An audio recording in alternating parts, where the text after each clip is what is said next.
And we end the show with a tit-for-tat diplomacy move from Ghana. The country has deported 3 Israeli nationals who landed in Accra on Wednesday. They say they've been compelled to retaliate over what Israel started. Ghanaian authorities have stated this move is a direct response to the alleged mistreatment of Ghanaian travelers in Tel Aviv earlier this month.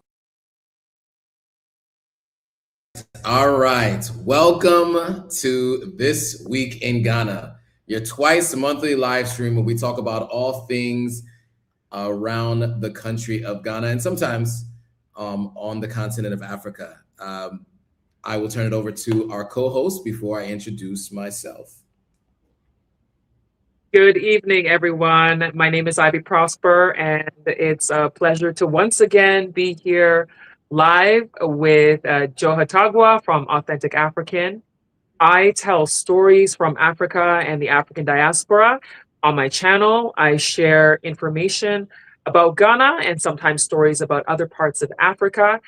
I also share information about real estate if you're looking to buy or to rent property or land in Ghana. I share a lot of information about that. I also give you tips on moving to Ghana stress-free, knowing things that you need to know before you make the move. And I also share travel information about Ghana as well, with the intention of expanding beyond Ghana in the near future.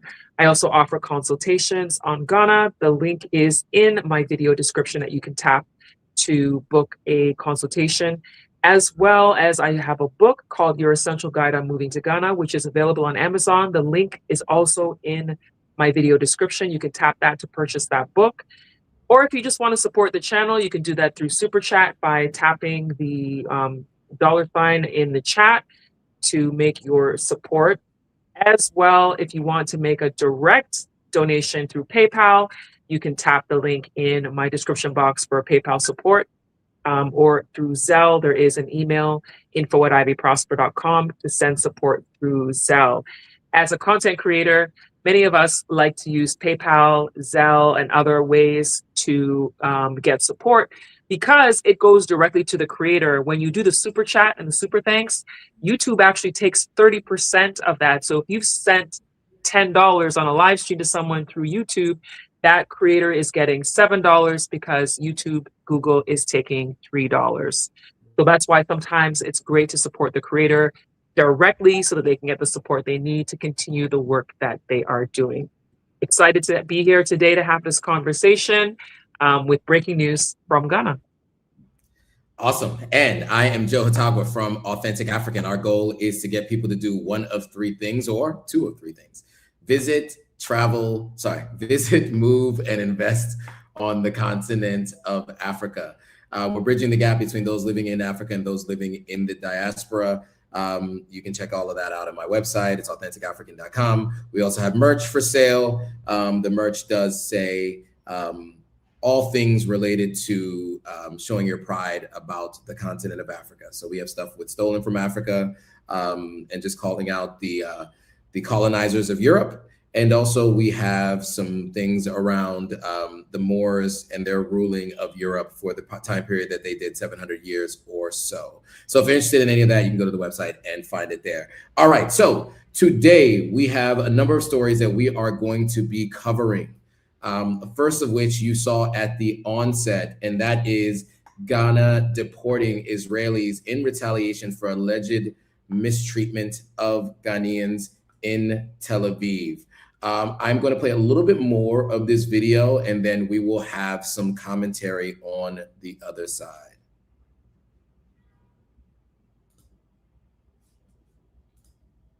Tel Aviv. Earlier this month, 7 Ghanaians were detained at Israel's Ben Gurion Airport. 4 of them were staff from the parliamentary service attending a cybersecurity conference.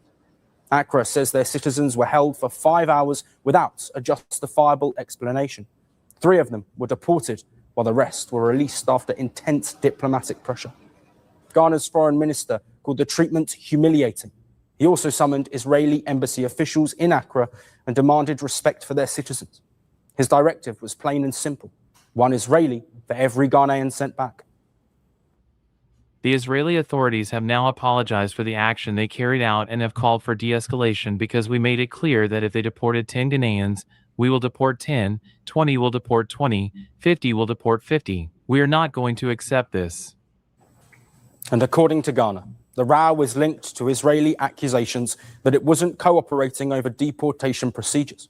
Earlier this year, Israel blamed Ghana's Tel Aviv embassy for not cooperating on 6 deportations. One involved a Gabonese national, another was too sick to travel. Ghana rejects that entirely. Their embassy insists it follows international law completely. The tensions also come against the backdrop of Accra's outspoken stance on the Israel-Hamas conflict. The West African nation has always maintained support for a 2-state solution. Okay, so I think that point that was made there at the very end is likely why things happened the way they did in Tel Aviv. But your thoughts on this story, Ivy? Well, you know, it's hard to really have strong thoughts on it, because I know that there have been, you know, different reports where I see different speculations, different information to know what the hard facts are.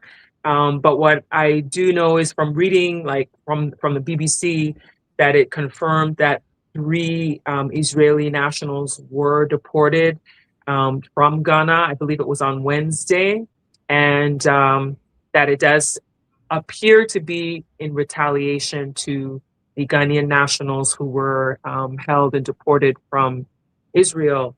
Now, I don't know the specific details of what happened in Israel for the Ghanaian nationals, but I feel like this is an example of what's been happening around the world. We've been seeing situations of people from different countries being held, being deported, having legal challenges. I feel like we're in a world right now where there's a lot of countries that are having a sense of nationalism. There's anti-immigrant sentiment in some places. You're seeing some countries that don't like tourism who are protesting against tourists. Like, there's so many different factors as to what's happening around the world with respect to people wanting to hold on to their country's pride and nationality that could be factors to it. So I know that the Ghanaian government, you know, is investigating the situation, but I don't know what the actual details are on the outcome of the investigations happening right now. They're saying that they're taking the actions very seriously, from what I understand. And they feel that Ghanaians shouldn't be unfairly targeted. So I know that this is going to be an ongoing investigation. Absolutely, and yeah. So this particular video cited, you know, the Israeli stance that there were 2 particular individuals, someone who was too sick to travel, and another person that was a Gabonese national that. Apparently, they stated that Ghana did not comply. I will say that I have seen President Mahama be very vocal in his support of Palestine.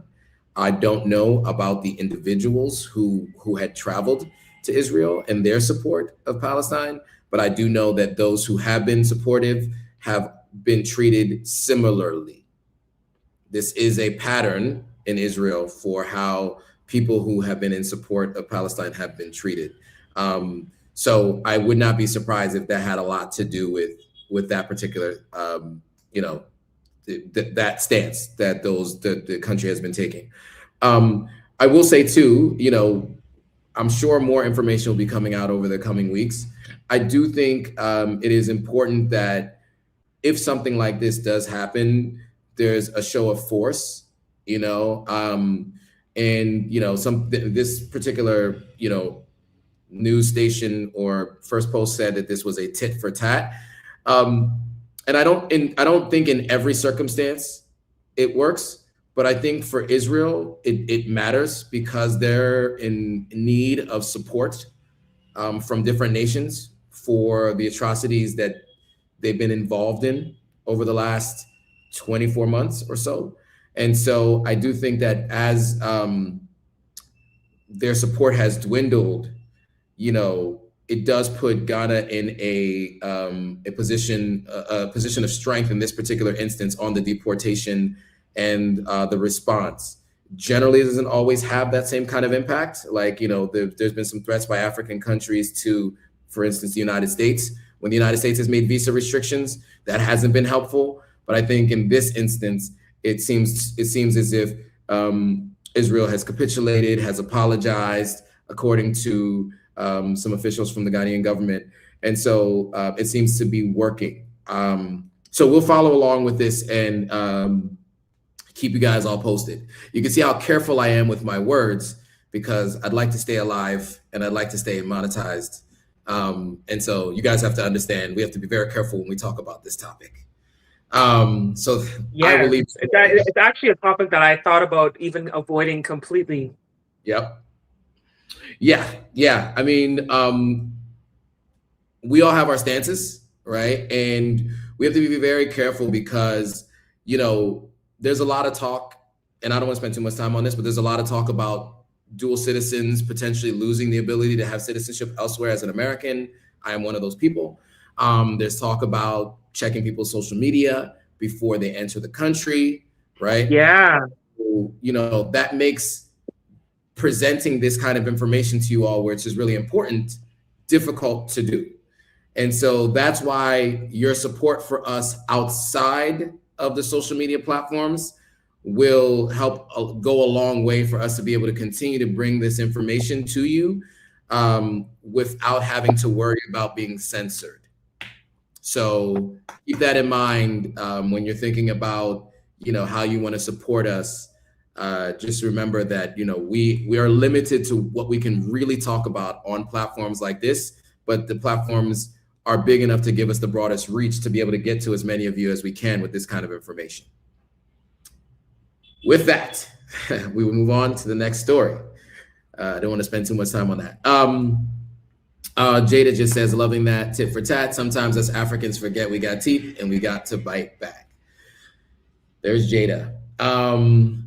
So an interesting story. I think we reported on this maybe 2 live streams ago, where there has been a crackdown on cybercrime in Ghana. You guys might remember we had talked about, there was a story that talked about like the government's, approach to cracking down on what is called 419, Yahoo Boys, etc. This term is 419 is the Nigerian penal code for fraud.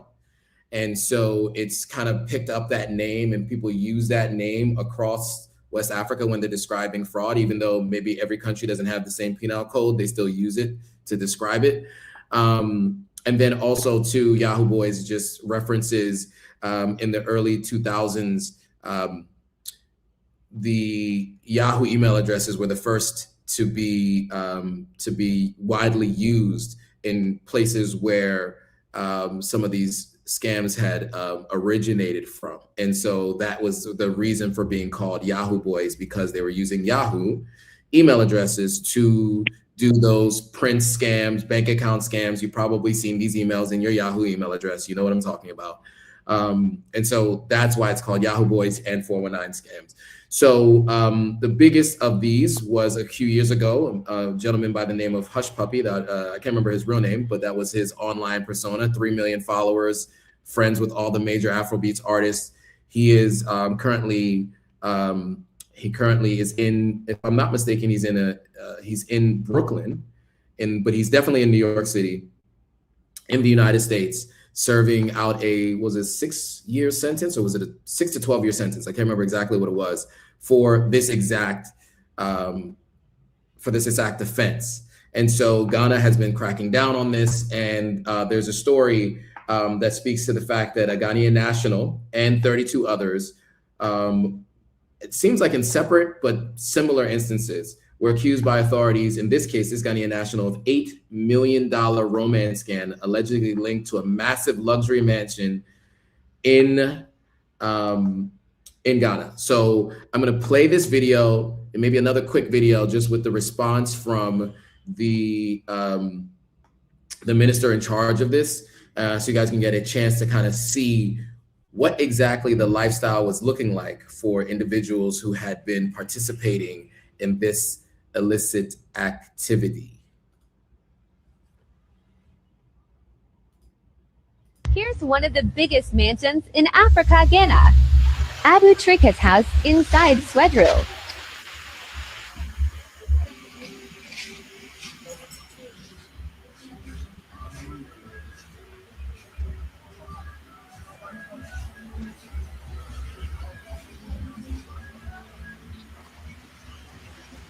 Okay, so they're saying this is his house. This gentleman was living large, as you can see.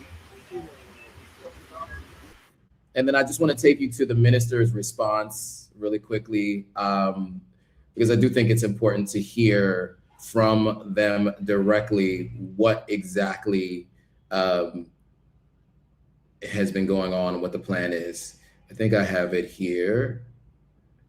You realize that just yesterday, one of my agencies, the Cybersecurity Authority, picked up an individual who is supposed to be successful. There's no peace with that kind of success. And there are 3 more we're picking up in the next few days because we're cracking down on cybercrime. And so cybercrime does not pay. But education is the only thing nobody can take away from you. They can take all you have. They can take your cars, your houses away from you. But what you know and what you've learned cannot be taken away from you. And so education is the priceless gift that a child can get from their parents. So there he is speaking to that. And then this was the other 32 individuals linked to the romance scam syndicate in the early hours of 2 days ago, over the weekend. They were picked up. And so just to be clear, these romance scams, basically the way it was described is using AI to pretend to be other people, speaking to folks who are older, lonely individuals, and scamming them out of money, whether giving them access to credit cards and or asking them for financial assistance. But many times it really does come down to getting them to fall in love with the individual and then basically taking them for what you can. And so that is what they were accused of, and that's the story there. So with that, Ivy, your thoughts on the cybercrime unit making these massive arrests in the last couple of days, 1 Ghanaian and what it seems to be is a number of also Nigerian nationals as well. I think that it's a testament to the Ghana police and their cybercrime unit to show that they actually are taking things like this very seriously and showing that they have the capacity to investigate and to actually catch some of the people who are doing things that actually is affecting the livelihood of people around the world. Because imagine you're a person, whether you're an elderly or young person, whoever, and you get taken advantage of because of your emotions, and then somebody manages to convince you to give up your life savings, to give up, money to someone that you thought was someone you cared for. It's really good that they're showing that they're able to catch these people. And it also shows people who are trying to do this as well that watch out, because you could be next to get caught and to be arrested for doing such things. So I think it's good that they're able to do this right now, because in the past, I don't think they did it so easily as they are now. So I think it's really good. It shows that they're beefing up their capacity. I had also met somebody from the cybercrime unit, because I had an incident a few years ago where somebody had sent a message with a death threat. And so I had actually gone to Ghana Cybersecurity, and they had done their investigation. When I sat down with the guy and he told me about their training and what they do, I was actually impressed. I was like, wow, I did not know that Ghana's cybercrime unit, was so intense. And he had said that some of them have trained under, US training systems. Some of them who are able to travel, he said, travel to the US for their training. So I'm confident that when they really put their mind to it, that they actually have the capacity to do some of these things, which clearly we're seeing from this type of arrest happening.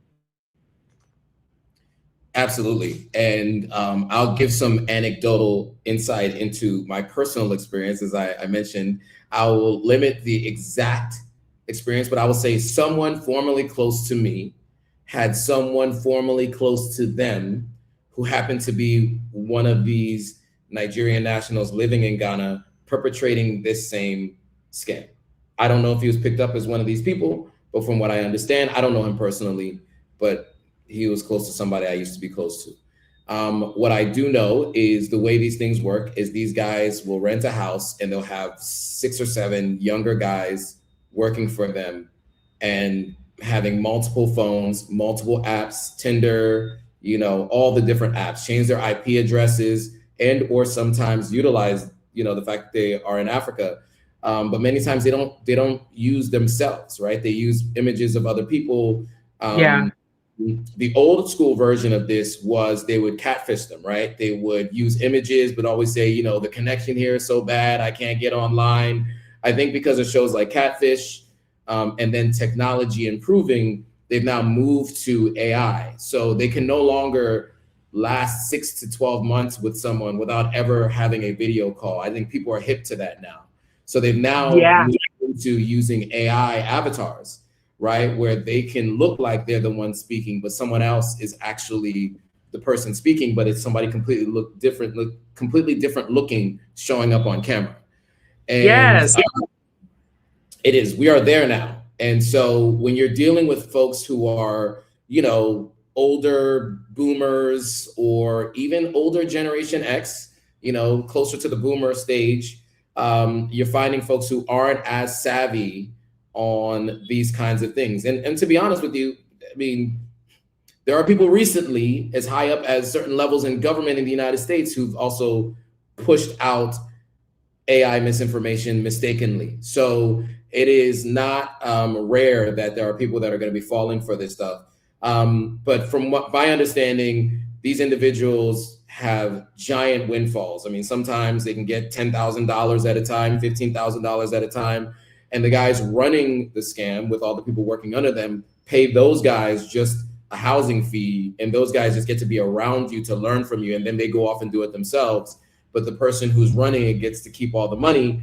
And so when you're traveling here and you go to the club and you see people who look like some of the biggest rappers you've ever seen with the iced out chains and the big watches and the big bracelets, you can probably guess what their method of income generation is. And so, it's been a well-known topic. It's been something that people kind of whisper about, talk about amongst each other. It's not something that's seen publicly discussed as much, but you see it now. It's being, it's to the forefront of this particular government in Ghana, and they are cracking down. So, as you said, Ivy, I think these arrests show as a deterrent for other people who think that they can get away with it. Many people leave their country and do it in other countries because their countries have figured out how to track these kinds of things. And so now you see them in Ghana attempting to do it, but now Ghana is not standing for it. So yeah. I don't know if you have any other thoughts, but those are my thoughts on that. Yeah, definitely. I think, you said a lot of things that are accurate, especially with the whole AI thing. People are able to do things to fake calls. I had an incident where there was, I rarely respond to random messages. I get a lot of messages from men in my DMs on all my social media. And I don't respond to like 99.9%. I don't respond. And so one of them, somebody sent a message, and then I was like, you know what? Let me just respond to this one person. And so I responded. The person just said that they liked my content. So I responded and said, thanks. And then next thing I know, he's now complimenting me, saying I'm attractive and all this kind of stuff. And then he was, pushing that he wanted to chat and all this kind of stuff. And anyway, I ended up doing, I have this like investigative thing about me. I was able to check with the photo he had in his profile, because you can upload images to Google Images and search. So I uploaded his image to Google Images, and the Google search showed 10 other profiles that had the same guy's picture. And then there was a video of the same guy on another platform. And it was just like, just the whole long thing. I was like, yeah, this guy's a fraudster. And then I didn't engage. I just blocked him. So, you know, if you take the time to try to figure out if this person's legit or not, you can usually find out if the person's fake, and ask certain questions. I think that not only in romance scams, but in general, people get scammed on, you know, through their WhatsApp, through social media. You know, you hear about people's Instagram getting hacked, and it could be, you know, a link someone sent, you know, any little thing. Be suspicious. So for instance, I have a friend who usually communicates with me on WhatsApp or on Instagram.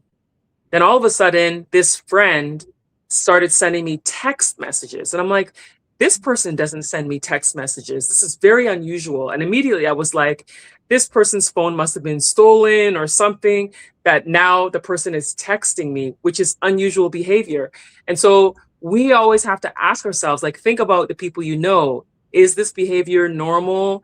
You know, is it out of the ordinary? And then you can kind of start asking questions. And it was like, I don't think this is the person. I think it's someone else, you know? So be on high alert, be aware of people's behaviors, because, you know, these kinds of scams can happen, not just romance scams, but just in general, these kinds of things are happening, especially on WhatsApp. You know, recently my aunt's WhatsApp was hacked, and then the person started sending me messages and asked me to send them 900 Ghana cedis. And I was like, this aunt of mine would never ask me for 900 Ghana cedis. She would never ask me for money.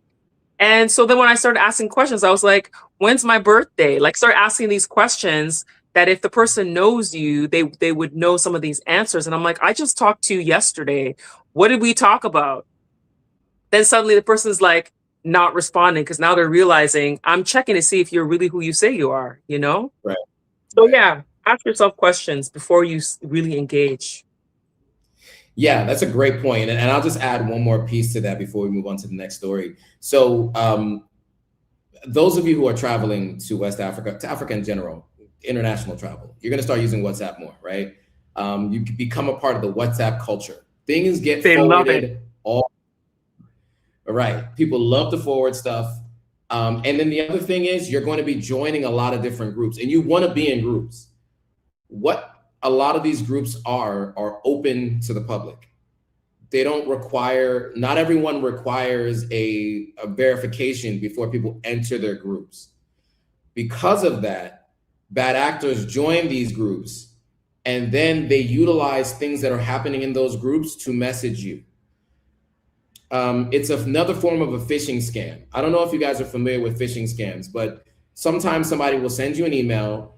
It looks like your email address. It's a little bit different, but it's like your payroll or something like that. You click on it, you don't get your pay stub, and then you kind of forget about it.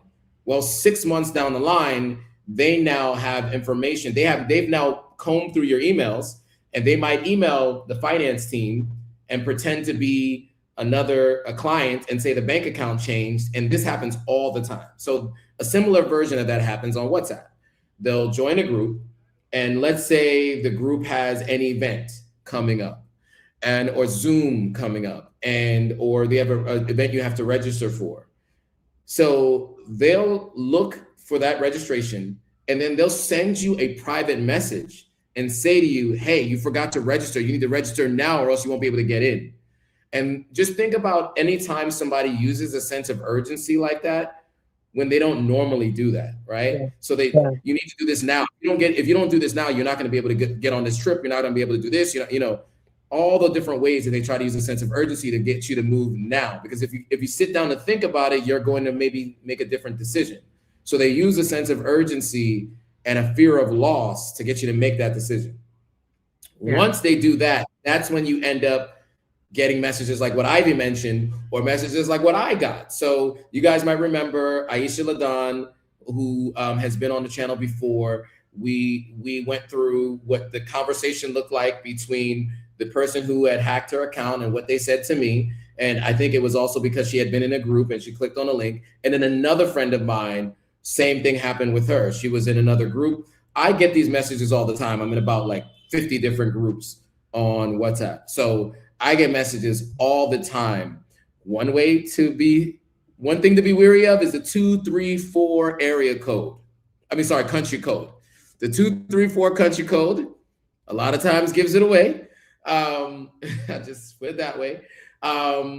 When you get messages from people to tell you to click on a link, number one. Number two, if you get a message from someone who says, hey, how are you? How's the family? Very generic messages. I got those messages and I was like, I'm good. I'm just planning them, this and that, whatever. How are you doing? And when the responses don't directly correlate to your question, it's almost like a script. That's something to pay attention to. And to your point, if they start asking for money in ways like, I'll promise they pay you back by tomorrow. Can you just send me 200 or 900 or 1,000? I was asked for $2,000 by somebody through one of these before. And so obviously those are red flags. And so these are all ways that are outside the romance scam that people use. And, certain things just will be a red flag. Like for me, both of these people were married women asking me for money. And so at first I was like, something must be going on in the family. But I was like, no, I don't think I'd be the person you would go to, either one of them. They have they have a long list of people they can go to before they get to me. That's the other thing to think about is like, who else could they have gone to before they got to you, especially in these instances? And so I immediately screenshot it, sent it to them, through separate means, right? So the first one, I couldn't do that with her because it's the only means of communication I had with her. The second one, I sent it to a friend and said, hey, don't send any money to this person and make sure you call her and let her know on whatever other phone line you have for her, if you can call her direct or whatever, to let her know what's happening because somebody hacked her account. And so luckily she had gotten a couple of phone calls and something seemed off. And so that was a way for them to find out. So so these things happen frequently. So definitely don't click on any links that you're not aware of. One way to be 100% sure is if you just get a random link from someone, never click it.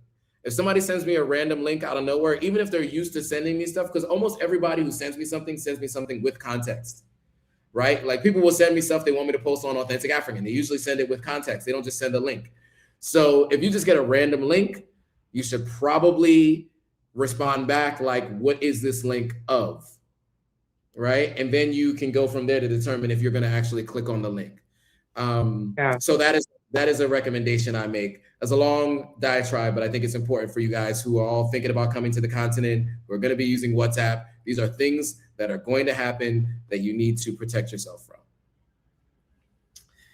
All right. With that, I think we can move on to the next story. So Ivy, having been a part of the Year of Return and Beyond the Return, is all too familiar with the idea of visa on arrival. I feel like every year for a couple of years in a row, there was an announcement that visa on arrivals was happening. And I think that people assumed that was going to happen in perpetuity, right? Just the idea that every year in December, visa on arrival is going to happen when I get to Ghana. That is not the case this year. And we are going to play a video from a couple who live here I'm in Sierra Leone, who live there in Ghana, who have, yes, exactly. I think so. I actually only know them as Expat Life Ghana. That's them, right? Okay. Yes. Okay. So we're going to play a video from her because she did speak to this. It's kind of entertaining. It's interesting. But I think it does speak to the fact that I think a lot of people assume that things are going to be the same every year because you've been doing everything every year. When it comes to the continent, don't assume. Never assume. Always check. But I do want to play this video and then we will have some commentary on the other side.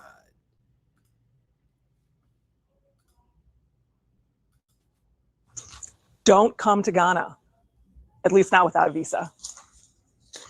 Everyone's talking about how you can just visa on arrival right now. Like you can just show up at the airport, no big deal, just walk right in and you'll be fine. Lies. All of them are lies. Listen, you cannot show up at the airport and just get a visa right there to get on your plane. Your airline will not let you on board. You have got to have a pre-approval to get a visa on arrival. There is no visa-free travel to Ghana right now. You cannot visa on arrival and just show up at the airport. You have to have your visa situated before you get on the plane.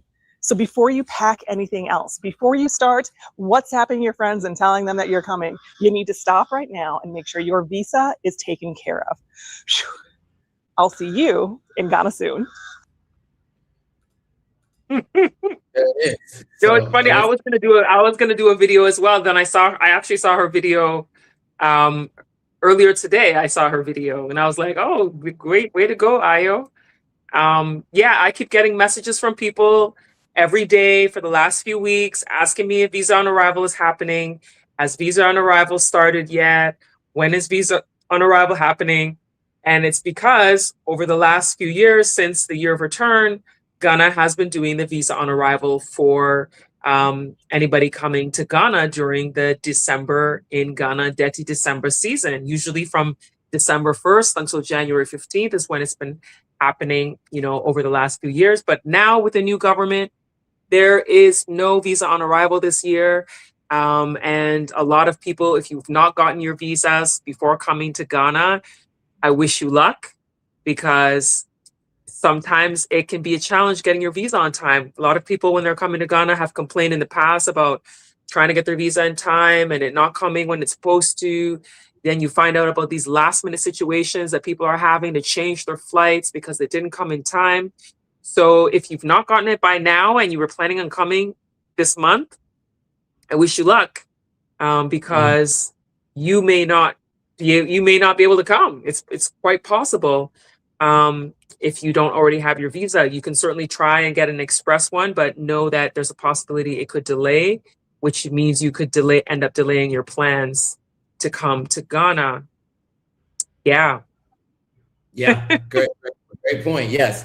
And so, for context, I think I spoke about this maybe last week or 2 weeks ago. There's an expectation of at least 1.5 to 1.7 million people or so to visit Ghana this year. I don't know how many of them are expected to be in December, but we do know the largest number of people who visit, according to the reports that I've read, come from the United States. And many people who watch these live streams are from the United States.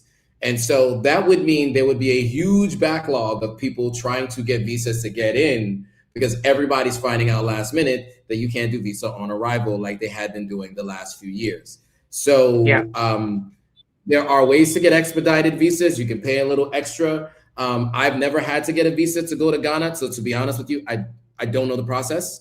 Google it. Since I've been going to Ghana, I've never had to have a visa, put it that way. I would have had to, but I've already been an ECOWAS citizen, so I don't need a visa. So I do definitely recommend you look into expedited services if you need to get it done. There are people on the ground who offer services. I don't know how much faster that'll happen. I'm not going to give any recommendations right now. I say, look it up online. I'm going to look into some of the resources that I've talked to previously. If I can offer those as resources, we'll put them in the comments as a follow-up to this video. But if you don't have your visa already and you're planning to come this weekend, you might want to rethink your plans, right? It is very challenging. Very, very challenging. Yeah, there are some travel companies that have made arrangements to help people getting visa on arrival when they've already booked packages with them, because sometimes they actually have a contact within Ghana Immigration that is supporting them when they have, large groups that are coming. There are some that do that for their groups, but you will have to find your local Ghana embassy or consulate to get information on applying for a visa. Some of them, there are online services that you can fill out a form, but then you still have to physically send your passport in to get the visa sticker in your passport. And a lot of the fees are based on which country you're coming from, because I know that there's slight variations from country to country for the Ghana visa. Also, you can pay additional fees to have it express, but sometimes the express doesn't always come to fruition. There have been people who've complained about paying for express and then not actually getting express service. Part of the process of getting a Ghana visa, they ask you have to have the yellow fever vaccination, which sometimes is a hindrance for people in getting their Ghana visa, because the yellow fever vaccination, there are limited places that give that vaccination, and you often have to book it ahead of time. And some places, there's weeks and weeks before you can even get an appointment to get the yellow fever shot in some countries. And the fees are quite high. I've heard of people talking about paying between $200 to $300 to get the yellow fever vaccination. Now, Ghana has the yellow fever vaccination on arrival, but the problem is your airline will probably not even let you board your flight if you don't have the yellow fever vaccination, proof of vaccination. So some people have been able to, by chance, be able to board, and then when they arrive in Ghana, get the yellow fever shot at the airport, but that's really risky. The chances of you being allowed to even board is very low. Typically, people who have special certificates from a medical certificate, like if you have a medical condition where you can't take the yellow fever shot, you would have to get a certified medical certificate from a medical facility, your doctor, to prove why you couldn't get the yellow fever vaccination. Also, Ghana visa application asks you to have an invitation letter attached to your application. Now, that invitation letter would be if you're going to be staying with somebody or visiting someone, that person would write a letter as they are going to be your host while you're in Ghana. If you don't have a host because you're a tourist and you don't know anybody in Ghana, then that would be something from your hotel or Airbnb host, whoever it is at wherever you're staying. They would have to have a letter or a document stating that you're going to be hosted at their apartment, their hotel, their guest house, whatever it may be. So that's also something that gets added to the application. You also need to get passport size pictures that are included in the application. I think it's either 4 or 6 passport pictures that they ask for to be included in the application. So those are some of the things that you need. And then your passport from your home country must be at least 6 months away from its expiry date, or you wouldn't be able to apply for the Ghana visa. So those are just a few tips to help you, those of you who are applying for a Ghana visa, that you need to know. Yeah. Hope that helps. All good, exciting, good information. See, I love having these conversations with you because you have all of the details. So yeah, for those of you who are planning to come, think about all those things that you need, right? Your Airbnb host who might already be hosting somebody right now in the middle of communicating with them is now going to have to step away from what they're doing and put something together for you, because many people stay in Airbnbs. Your hotel might be booked and busy, as they say, and so you're going to have to reach out to them and get something from them. So wherever you're staying, needing that information is going to be really, really, really important. Right. Yeah. And keep in mind. So no, go ahead. No, go ahead. You got it. So keep in mind, as you said, as Joe said, most of the people coming to Ghana are coming from the United States. So they're coming with US passports. So you need to get a visa, or you're coming from Canada or whatever. There's countries that you need a visa. But some people have more than one nationality and you can travel on another passport. Make sure that you carry both your passports with you if you are traveling on another passport. And when I say that, what I mean is, for example, there was a year, I think it was in 2021, when someone came to Ghana on their Jamaican passport, because Jamaican passport holders do not need a visa to come to Ghana. And so this person came on his Jamaican passport. Now, when he was going back to the US, he was not being allowed to enter the US because he was carrying his Jamaican passport and he was being asked for a visa because he left his US passport at home. Do not do that, because then you won't be able to get back into your country when you're carrying a passport that requires you to have a visa. So you would show your Jamaica passport when you're coming to Ghana. then when you're going back to the States, you show your US passport or whatever country that is that you're coming from. So make sure you don't make that mistake like this person made, because then this person had to go and try to get an emergency passport from the US embassy in Ghana, because now the person wasn't going to be able to travel back to the US, because the airline was like, where's your visa to come on board to go to the US? And he's like, well, he's American. Well, where's your US passport? And so that's what happened. So make sure you don't make that mistake. There's some of the countries where you do not need a visa to come to Ghana, include Jamaica, as I said, Trinidad and Tobago, Barbados, and then, of course, the West African countries. If you have passports from the ECOWAS countries, you also don't need a visa to come to Ghana. And I think in other African countries that you don't need are, I think, Botswana, Eswatini, Seychelles. I think South Africa now has a reciprocal relationship with Ghana, that they don't need visas to come. Morocco, the people from Morocco don't need a visa to come to Ghana. Namibians don't need a visa to come to Ghana. So there's different countries. So look into your home country to see if you're one of those countries where you don't need a visa to come to Ghana. But as we know, most of the people coming here are coming from the US, from the UK, from Canada. You all need a visa to come to Ghana. There it is. Really, really helpful and useful insight. I don't know, something happened. Somebody's spamming the chat, but all right. So moving on to we're spamming the live stream. The numbers look crazy right now. All right. So the Diaspora Summit 2025 is happening December 19th and December 20th. So that is this Friday and Saturday, and it's happening at the Accra International Conference Center. It's called Resetting Ghana, the Diaspora as the 17th region.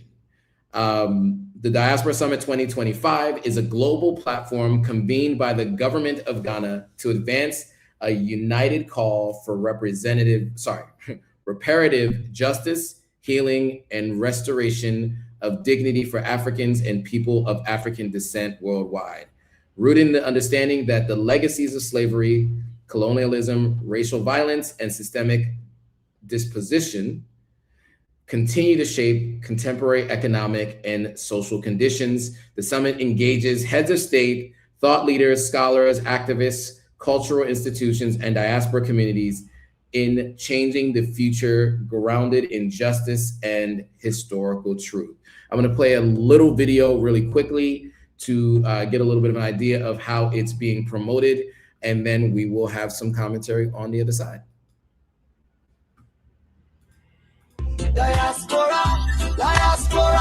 Under the distinguished patronage of His Excellency President John Dramani Mahama, the President of Ghana's Diaspora Summit will deliver an unforgettable experience as Africans and descendants of Africa worldwide converge on the center of the world for the most anticipated event of the year. Engage in thought-provoking conversations and gain valuable insights on building bridges across the African diaspora for unity, harmony, and prosperity, unlocking and unleashing the potential of Africa and the diaspora, and celebrating our rich culture and heritage. Friday the 19th of December to Saturday the 20th of December 2025 at the Accra International Conference Center in Ghana. Connect, collaborate, and celebrate. Educate, empower, and elevate. Be part of history.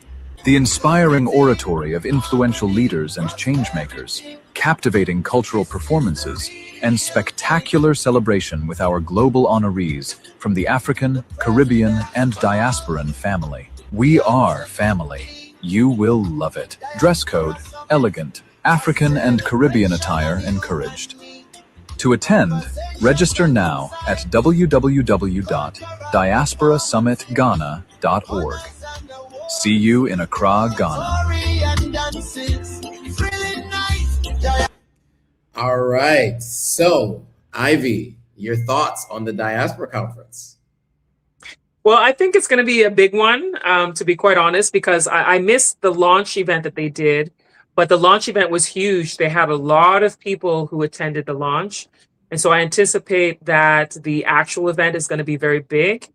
They actually caused confusion. It was the Minister of Foreign Affairs caused some confusion when at the launch he made an announcement that anybody coming to the Diaspora Summit would be, he said, visa free. But then it turned out that he released a press release maybe a couple of weeks ago that said, if you're going to the Diaspora Summit, you can get your visa without a fee. So basically, if you registered for the Diaspora Summit and you have your proof that you registered, because they send you an email for proof of registration, there's a document that they email you that you would show to the Ghana embassy in your home country, which would allow you to apply for your visa without charges, but you still had to apply for a visa in advance. So that announcement caused a lot of confusion because some people weren't sure, does that mean visa free? Does that mean visa on arrival? What does that mean? But it actually meant exactly what I explained, that when you've registered, your proof of registration, you would show to your Ghana consulate or Ghana embassy in your home country, and then that would allow you to apply for the visa without a charge because you're coming for the Diaspora Summit. At this point, it's too close to do that now if you were thinking about it, because today is the 15th and the summit is on the 19th and 20th, was just a few days away. So, but I think that the summit is going to be big. We'll see how it's going to be this time around, because there have been diaspora type summits over the years under the last government. So let's see how it is under this new government, how it's going to be. I haven't seen any itinerary as of yet to know who's going to be speaking, what is going to be the structure of the program. What I do know is it's happening at the Accra International Conference Center. So I imagine there's probably going to be multiple panel discussions related to diaspora relations. And I know they said there's going to be a lot of government officials in attendance. And it's going to be a formal type of event. So let's see how it goes. I do think that it's going to be a key one, because this is a first big diaspora event under the new government and the new leadership of diaspora affairs. So let's see how it is this time around. Absolutely. So just a quick view, you go to diasporasummitghana.org, and that will give you all the details of what's happening at the summit. They have recently updated the agenda. Oh, they just updated, because the agenda wasn't there before. Oh yeah, this looks like they just updated it recently with all the details of what the order is going to look like. So you're going to have a keynote at 1 p.m. by the president himself. Honorable Mahama. And that's going to be right before lunch. And then you can see the panel discussion. So if you guys want to see what is going to be discussed, just go to diasporasummitghana.org and you'll get the details there. I will be in attendance, hopefully both days. I still work a day job, so it may be difficult for me to be there all day on Friday, because it does end at 6 p.m. local time. So it may be tough for me to be there, but I will attempt to be there all day on Friday, but I will definitely be there on Saturday. And I'm so looking forward to this. This is the reason why I go to Ghana in December, these kinds of events, not for the parties and the clubs. I did that on the year of return. Now for me, it's all about the networking and building, right? To move to the next level and everything that I'm working on, right? Yeah, exactly. I'm all about the meaningful events now. I know lots of people are like, are you doing Dirty December? Are you going to the parties and all this? And I'm like, that's not a priority for me right now. But I know that a lot of people are going to come and have a great time going to the parties, going to the festivals. I really want to be engaged in things that are meaningful. So I'm not even going to be going to a lot of the events. Just going to go to a few. I'm going to be on panel of a couple of events, moderating a panel at an event. So I'm just going to be, at the things that are key for me right now. So, yeah. Absolutely. Absolutely. And I mean, I think that's how everybody should think about it. Look, if it's your first time in Ghana, do the Ghana things, right? You got to go to Cape Coast, do what you got to do all the things, go out at night, do all that. But make sure you go to the investment conference or the investment conference, the Diaspora conference, the summit. And the reason why I say that is because, you know, those of you who are on this live stream, right? We're all generally Pan-Africanists to some degree, right? We want to see the advancement of all African people in the continent of Africa, right? What you find with people who attend these events are people who tend to have disposable income, a little bit more affluent a lot of times, people who are intentional about their travel, right? They're not just going on vacation to spend money, but they're coming to Ghana to look at investments, to look at partnerships, and you might be the person with the product or service or the information that they might be looking for, right? And so it's really important to go to these events. Over the last few years, I've met a lot of really interesting people. A lot of my partnerships that I work with, the affiliate programs and things like that, have come from going to these kinds of events. So I absolutely recommend, if you can go, you do go, because without things like this, you know, you operate in silos, and no man is an island, as my mother always says, right? You definitely want to operate and work with other people, because without those folks, it's really hard to advance on the continent. This is a challenging place to operate in. And so partnerships are paramount to progress, you know? So yeah, any other final thoughts on this event before we bring this thing to a close? I think it's a really good event to go to if you are a member of the diaspora, or if you're a Ghanaian who wants to connect with the diaspora when it comes to the business, when it comes to just even connecting. Because I think part of bridging the gap is the locals also coming together with the diaspora. It's like brothers and sisters coming together. And then for the diaspora, it's a chance for you to get to know about, you know, systems, especially with government officials there. There's going to be conversations that may be beneficial to you when you're trying to start things in Ghana, when you're trying to understand the systems, understand the people. It's a good place to go and network and connect with people. So I think that it's going to be a really good event, to be honest. Nice. I'm looking forward to it. I'm absolutely looking forward to it.